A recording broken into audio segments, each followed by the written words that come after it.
और सम्मान के साथ जी सके। सुजलाम सुफलाम का अर्थ है, सुनिए, ऐसा देश जहां स्वच्छ और पर्याप्त जल हो, जहां नदियां जिंदा हो, बहती हो, जीवन देती हो। अध्यक्ष महोदय, लेकिन अब जरा यमुना का हाल देखिए। दिल्ली प्रदूषण नियंत्रण समिति की 2025 की रिपोर्ट बताती है कि यमुना के कई हिस्सों में बीओडी स्तर 127 mg पर लीटर है तक पहुंच चुका है, जबकि किसी जीवित नदी के लिए ये 3 mg पर लीटर से कम होना चाहिए।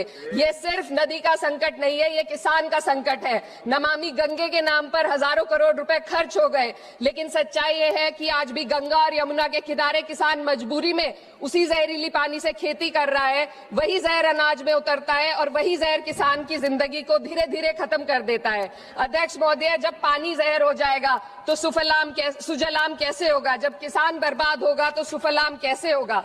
मलयज शीतलम, मलय का अर्थ है मलय पर्वत से बहने वाली ठंडी सुगंधित चंदन जैसी हवा जो जीवन देती है, बीमारी नहीं।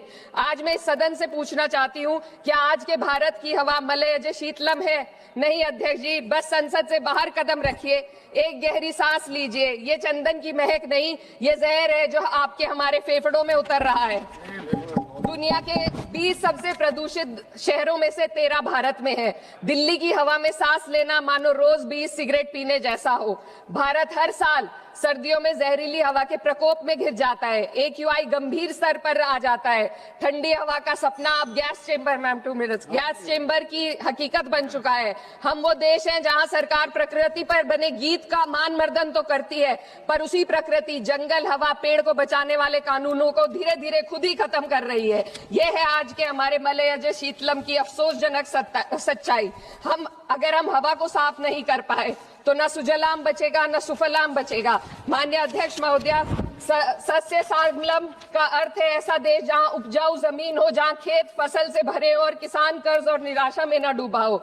आज किसान सिर्फ मौसम से नहीं लड़ रहा, वह प्रदूषण, नीतियों की बेरुखी और सिस्टम की नाइंसाफी से लड़ रहा है। एक तरफ कॉर्पोरेट के लोन माफ होते हैं, दूसरी तरफ किसान को उसकी वाजिब MSP भी नहीं मिल पाती है।